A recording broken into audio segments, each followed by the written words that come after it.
à tous, j'espère que vous allez bien. Alors cette semaine on se retrouve dans une nouvelle vidéo avec une autre vidéo sur la quarantaine en Corée, mais qui cette fois-ci est différente puisque c'est la quarantaine de quand vous chopez le Covid en Corée, puisque oui, j'ai chopé le Covid en Corée. Je n'ai rien eu, aucun symptôme. En fait, j'ai seulement cru que j'avais chopé froid, donc juste le nez qui coule un peu, mal à la tête, mais c'est absolument tout. Sauf que du coup, je me suis retrouvée en quarantaine durant 11 jours. Donc comment vous dire que le cauchemar a recommencé. Donc je vais vous raconter tout ça et vous dire comment éviter à nouveau cette prison durant 10 jours, puisque actuellement en Corée du Sud, vous n'êtes pas sans le savoir si vous regardez cette vidéo, je pense, puisque vous vous intéressez à la situation et au pays, mais actuellement il y a encore 10 jours de la quarantaine au moment où je filme la vidéo, le 30 janvier, sauf que le 4 février, apparemment, très probablement, elle sera réduite à 7 jours. Donc on fait des progrès vu que à 14 jours jusqu'au 2 novembre, du 2 novembre jusqu'au 4 février, 10 jours, ensuite une semaine et ensuite on espère elle sera supprimée. Mais sachez que si vous chopez le Covid, vous allez également dans un endroit spécialisé, une espèce encore d'hôpital. C'est assez différent de la quarantaine lorsque vous arrivez qui est dans un hôtel, et c'est juste par prévention pour éviter que si vous avez le virus vous le diffusiez. Sauf que si vous avez le virus, et bien forcément on va vous mettre dans un établissement différent, et moi j'étais du coup dans un espèce d'hôpital. Donc je vais vous raconter comment ça s'est passé, j'ai tout écrit ici. Voilà. Alors en fait un jour une fille avec laquelle j'étais à une soirée, on avait fait un peu une soirée dans notre appart, nous a dit qu'elle était positive et qu'elle allait être placée dans un centre spécial. Donc avec un gars avec lequel on était aussi à cette soirée, on s'est dit merde, on fait quoi? Sachant qu'à Séoul il y a des tentes blanches à l'extérieur pour vous faire tester si vous pensez que vous avez le virus. C'est gratuit, donc c'est ce qu'on a fait. Personnellement je l'ai fait parce que je croyais à 90% que j'avais strictement rien et que c'était juste par prévention et éviter de le diffuser. Franchement je m'en serais voulu que si j'avais eu le virus, j'aurais continué ma vie et je l'aurais diffusé encore plus. Ça m'aurait saoulé, bien que j'insiste sur les 10 qu'on était à cette soirée, on l'a tous eu. Il n'y en a aucun qui a eu des symptômes importants. On a tous moins de 30-32 ans.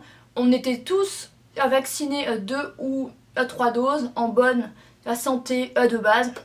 Donc franchement, Omicron, il n'y a pas de danger plus que ça. Voilà, je tenais juste à préciser ça.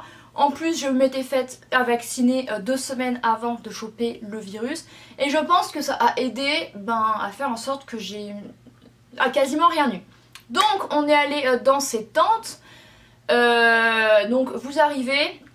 C'est écrit en coréen, mais le gars avec lequel j'étais est bilingue français, donc il m'a expliqué, mais c'était assez compréhensible. Vous vous désinfectez les mains, ils vous mettent des gants, oui, à toujours plus.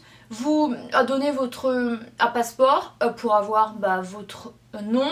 Vous remplissez votre sexe, votre pays, me semble, votre numéro de téléphone, enfin 3 ou 4 renseignements.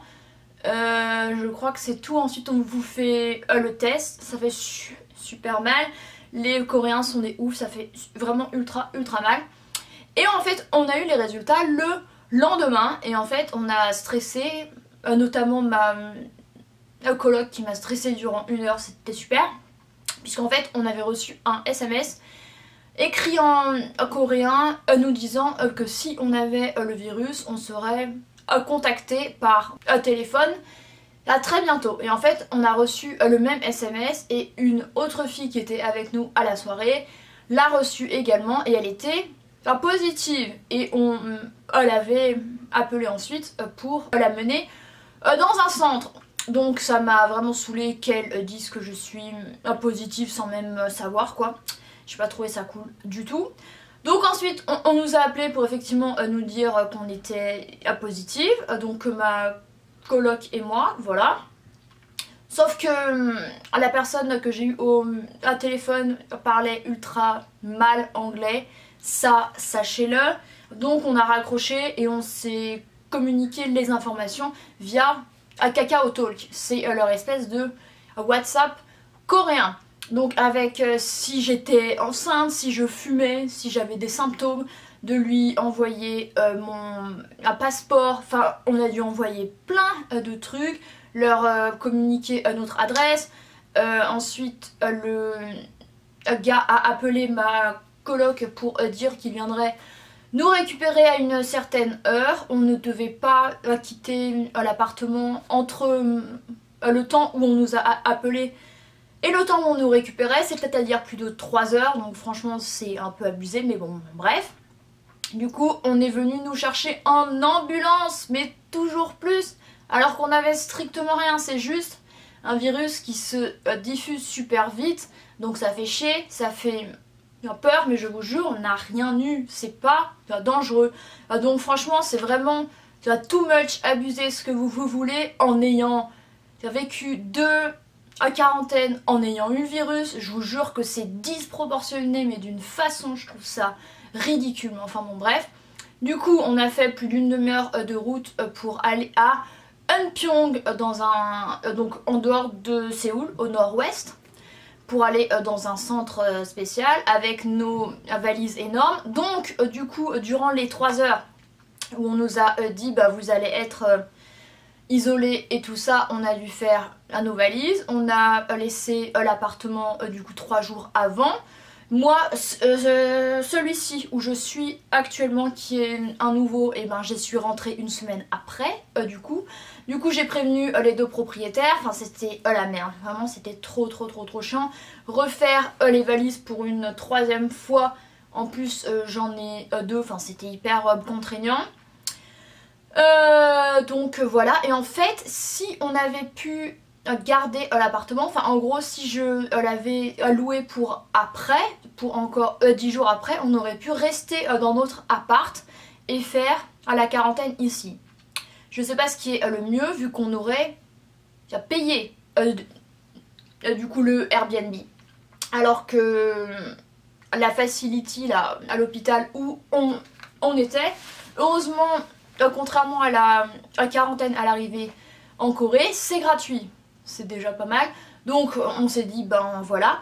Du coup on a été confinés ensemble, donc on est arrivé en ambulance. La dame, très gentille heureusement, nous a expliqué comment ça fonctionnait. Donc encore 2 fois par jour des auto-évaluations de ce style où on écrit nom, prénom, la chambre, notre numéro de téléphone, enfin tous les jours c'était exactement la date, notre nom, date de naissance et notre numéro de chambre, avec à chaque fois bien mesurer sa pression sanguine, les battements du cœur, la température. Donc on avait 3 outils, un thermomètre à mettre sous le bras 2 fois par jour, à 8h et à 15h.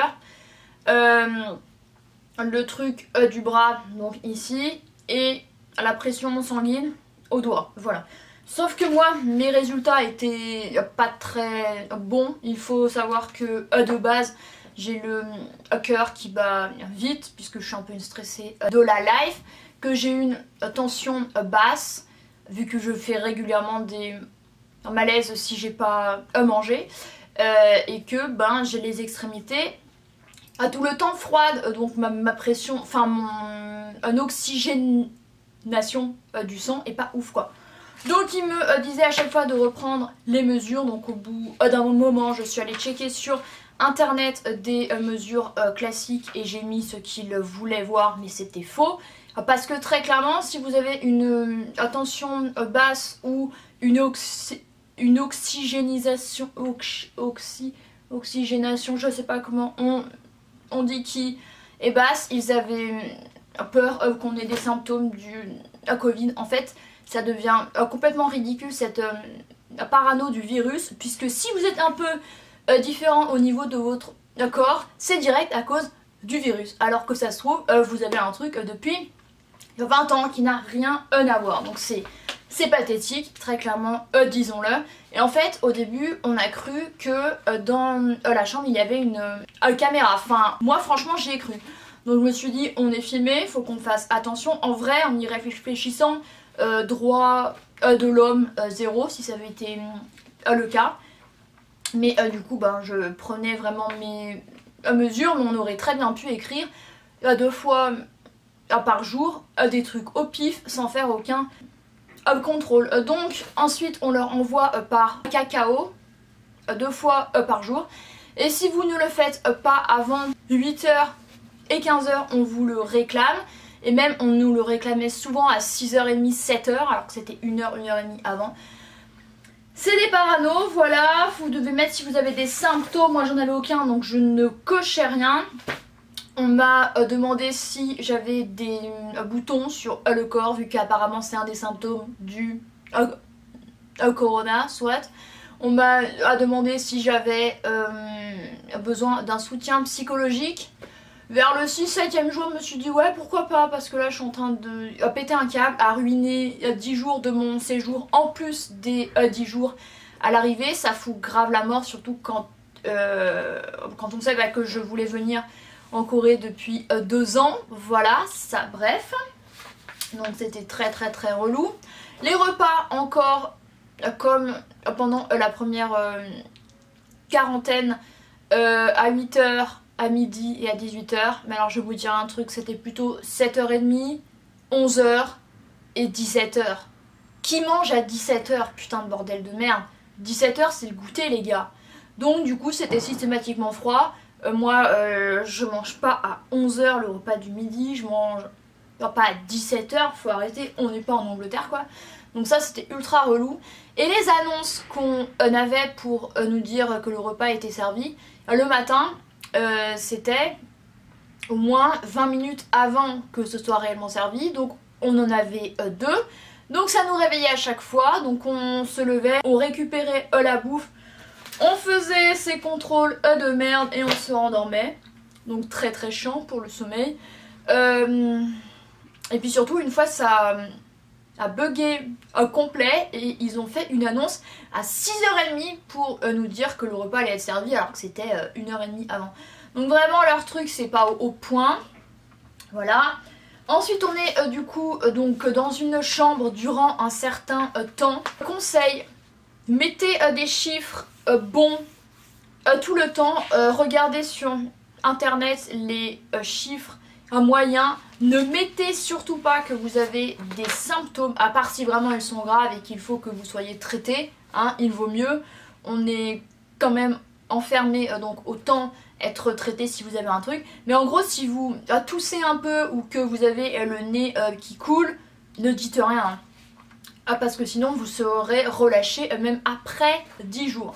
Après, il y en avait qui étaient aussi à cette soirée avec nous, qui ont été relâchés au bout de 4 ou 5 jours, vu qu'ils avaient des symptômes en fait avant. Et en fait, ils comptent, j'ai l'impression, à partir du jour où vous faites le test. Et vu qu'on était asymptomatique, ils nous ont gardé au max des 10 jours pour être sûr qu'on n'avait plus rien. Mais en fait il vaut mieux avoir des symptômes avant et dire, admettons j'ai fait le test le jeudi, et dire que vous l'avez sûrement eu le samedi avant, donc 6 jours avant, et que vous avez eu des symptômes, au moins on vous relâchera avant. Au conseil, vraiment faites-le.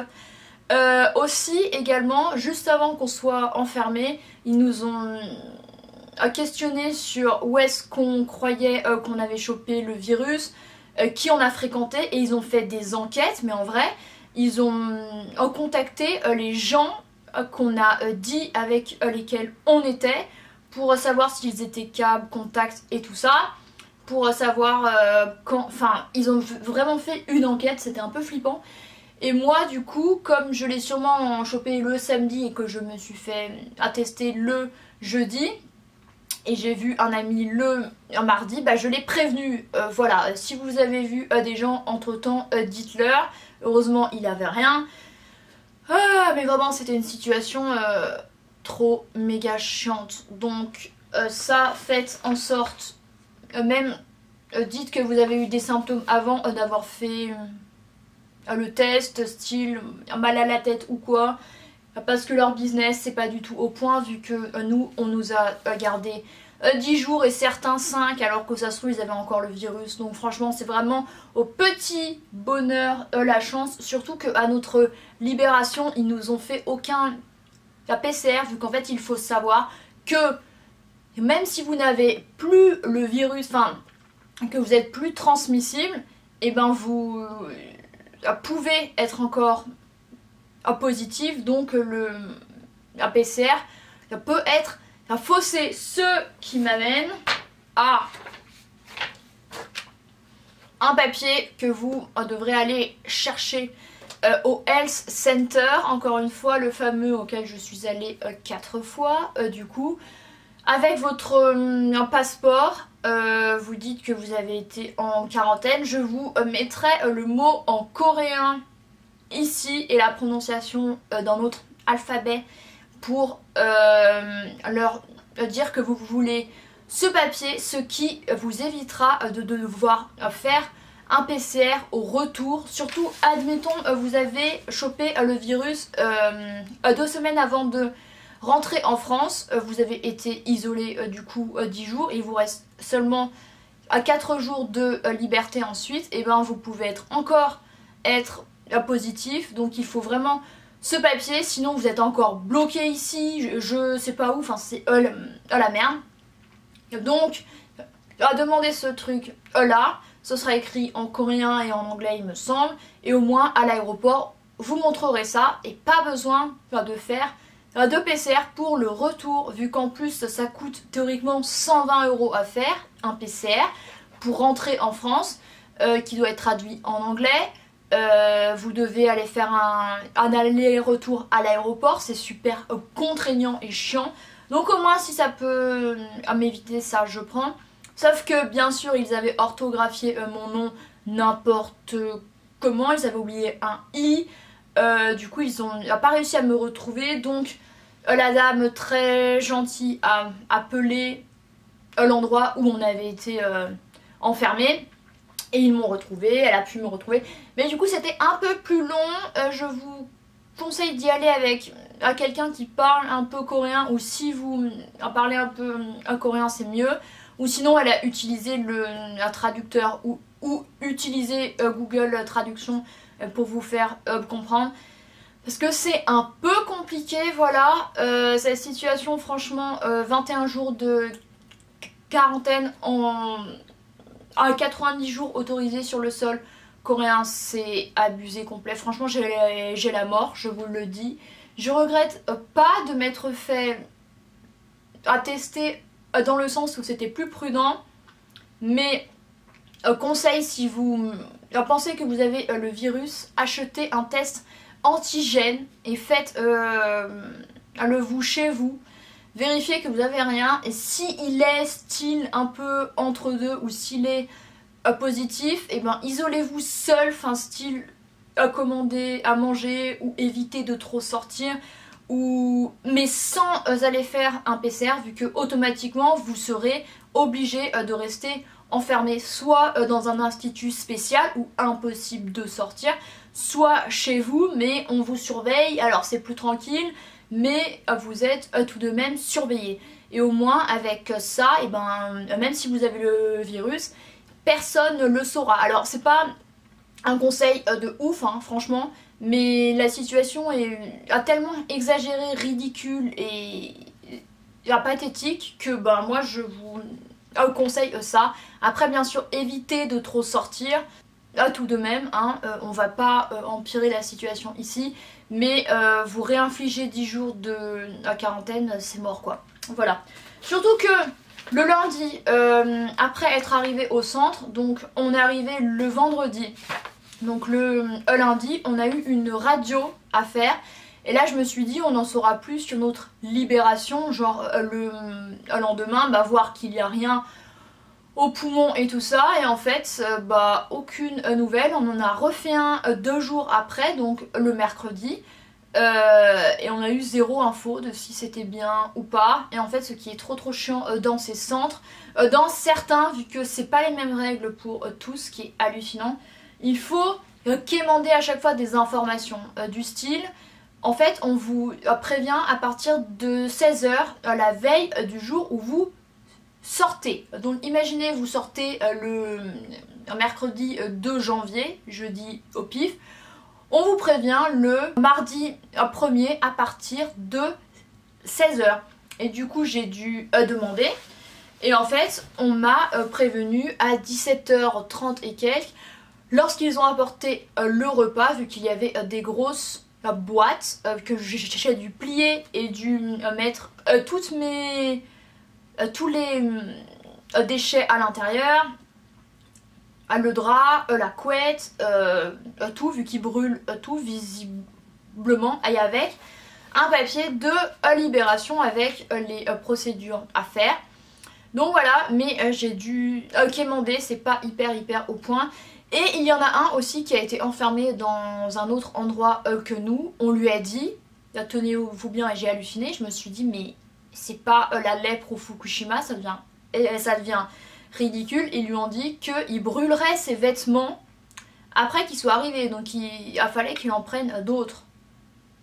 Mais c'est le Covid, c'est pas radioactif. Enfin, vous voyez, c'est complètement à démesurer. Heureusement, on n'a pas touché à mes vêtements parce que là, j'aurais pété un câble littéralement.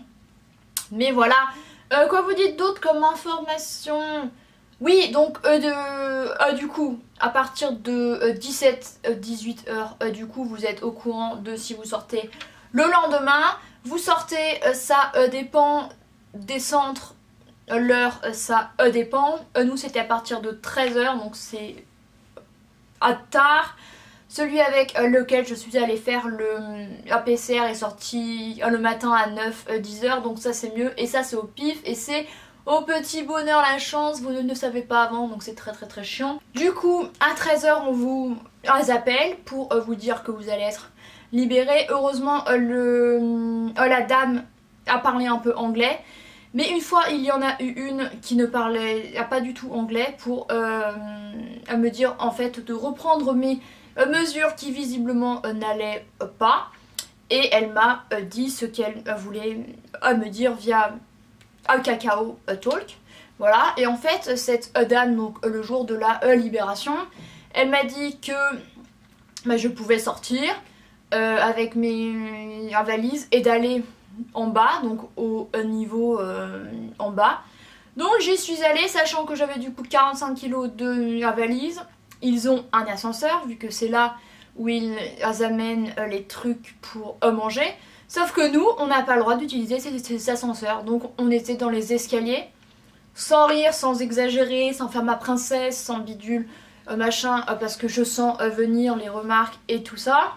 Je pèse 48 kg, j'ai 45 kg de bagages, pour vous dire, voilà, c'est un peu compliqué. J'ai zéro force dans les bras et un peu une scoliose au dos, donc pour soulever c'était grave la merde, je me suis littéralement niqué les bras. Durant 3 jours je pouvais plus lever le droit, bref, donc ça c'est très chiant. Mais j'ai pas de conseils pour ça, vu que lorsqu'on vous dit que vous allez être dans un centre, faudrait trouver quelqu'un chez qui laisser les affaires, sauf que vous n'avez pas le droit de sortir, donc je sais pas comment vous pouvez faire, donc c'est grave la merde. Voilà.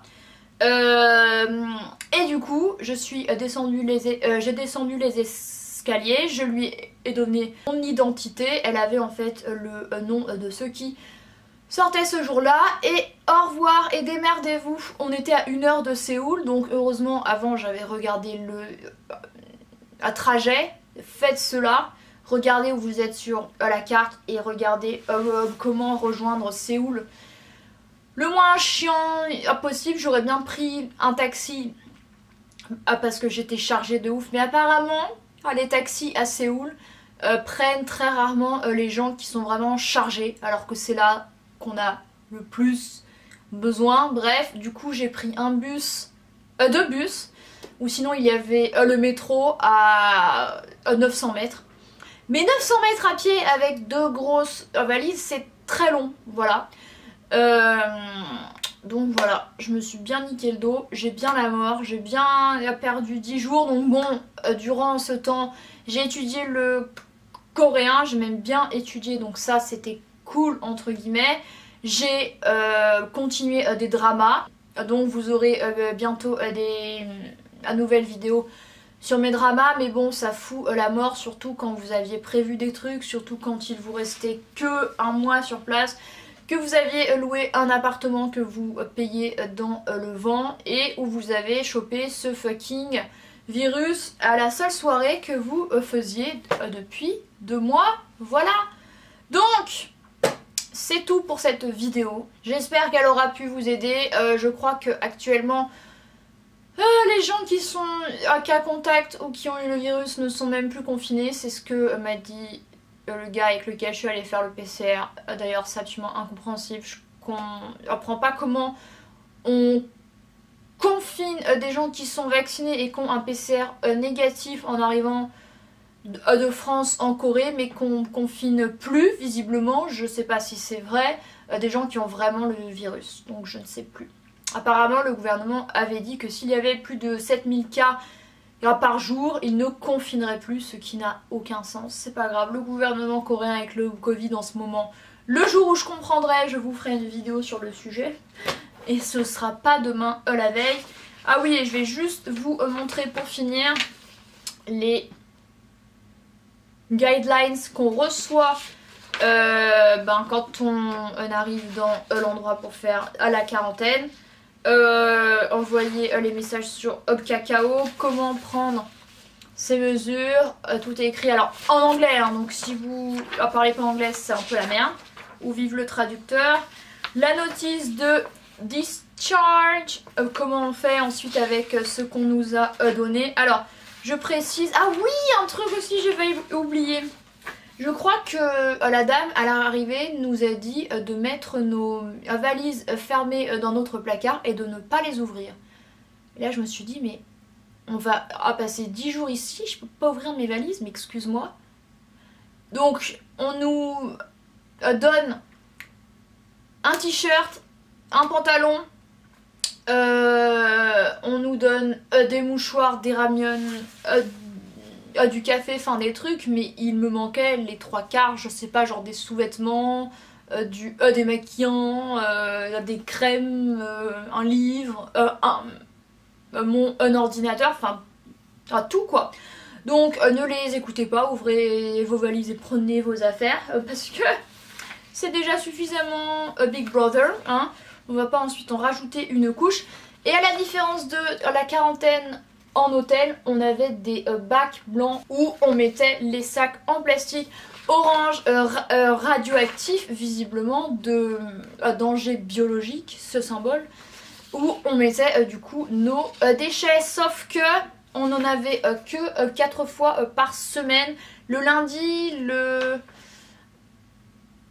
mercredi, le vendredi et le samedi je crois. Donc il y a des fois où les plateaux repas on les mettait dans un coin vu qu'on les avait finis et qu'il n'y avait plus de place là-dedans. Mais au final c'est suffisamment bien fait vu que quand vous partez vous avez 3 gros cartons, donc vous pouvez mettre les trucs qui ne rentraient pas dans les sacs et dans les bacs blancs. Mais c'est pas très bien fait. Voilà, voilà, écoutez, c'est tout, je pense que j'ai fait le tour de cette vidéo. Donc je les ai un petit peu enchaînées, c'est pour ça que depuis 6 jours où je suis libérée, je n'arrête pas.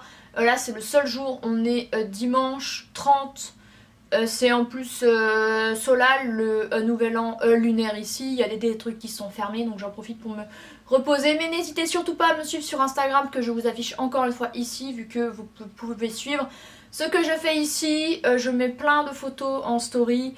J'ai même fait des stories à la une où vous pouvez retrouver du coup mes bonnes adresses, à tout ce que j'ai fait ici pour vous, à donner des idées. Et Séoul, il y a énormément de choses à faire, c'est encore plus pour ça que j'avais grave la mort d'être enfermée. Voilà. Et ah oui, je précise aussi un truc, j'étais du coup dans la même chambre que ma colocataire vu qu'on l'avait eu ensemble, le virus, mais vous pouvez très bien vous retrouver dans une chambre avec un total inconnu. Alors c'est le même sexe heureusement, donc si vous êtes une fille vous serez avec une fille, mais ça peut arriver et vous ne vous connaissez pas du tout, ce que je trouve trop bizarre. Mais voilà, ça arrive, donc c'est vraiment chaud, donc c'est pour ça. Si ce système existe encore actuellement, vu qu'apparemment non, mais j'ai entendu que si, vu qu'on n'est jamais sûr de rien, évitez de vous retrouver dans cette situation et faites comme je vous ai dit, faites un test antigénique et si vous êtes A positif ou vous voyez que vous avez des symptômes, restez tranquillement chez vous, évitez de sortir, mais évitez d'aller dans ce genre de truc quoi. Voilà, c'était pas ouf du tout. J'espère que cette vidéo aura pu vous aider, aura pu, je sais pas. Je vous prépare bien sûr d'autres vidéos sur la Corée. Il y en a certaines que je ferai à mon retour en France, je pense. Puisqu'il y a des vidéos un peu sociétales, différences France-Corée et tout ça. Et j'attends d'avoir en fait le maximum d'infos et une vision super... Enfin, à la plus objective possible pour la faire. Donc voilà. J'espère que cette vidéo aura pu vous aider en vous donnant des informations. Je vous laisse toutes mes autres vidéos que j'ai faites en Corée sur la situation du Covid en Corée, de la quarantaine, du budget à prévoir pour un mois en Corée. Et moi je vous souhaite une très bonne journée et je vous dis à bientôt. Bye!